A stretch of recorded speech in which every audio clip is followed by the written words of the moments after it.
ஒரு காலத்தில் கடலுக்கு அடியில் வண்ணங்கள் எதுவுமே இல்லாத ஒரு சிறிய மீன் இருந்தது. அதன் பெயர் கருவிழி. மற்ற மீன்கள் அனைத்தும் நீலமாகவும் சிவப்பாகவும் தங்கமாகவும் ஜொலித்தன.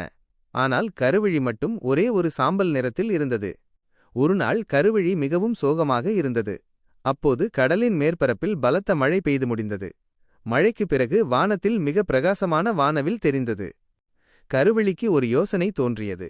நான் ஏன் அந்த வானவில்லின் வண்ணங்களை திருடக்கூடாது என்று நினைத்தது.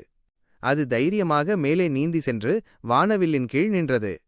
அது தன் வால் துடுப்பால் ஒருமுறை வேகமாக அடித்தபோது வானவில்லின் 7 வண்ணங்களும் பிரிந்து வந்து கருவிழியின் உடம்பில் ஒட்டிக்கொண்டன. கருவிழி இப்போது உலகிலேயே மிகவும் வண்ணமயமான மீனாக மாறிவிட்டது.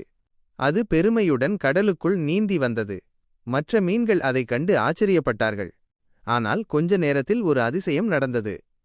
கருவிழி நீந்திச் செல்லும் இடங்களில் அதன் உடலில் ஒட்டியிருந்த வண்ணங்கள் மெல்ல மெல்ல கரைந்து அருகில் உள்ள பாறைகளுக்கும் தாவரங்களுக்கும் மற்ற மீன்களுக்கும் ஒட்டிக்கொள்ளத் தொடங்கின. கருவிழி தன்னுடைய வண்ணங்களை பிறருக்கு கொடுக்கும்போது அது ஒரு புதிய சந்தோஷத்தை உணர்ந்தது. அது கடைசியில் மீண்டும் சாம்பல் நிறமாக மாறியது. ஆனால் இப்போது அதற்கு எந்த கவலையும் இல்லை.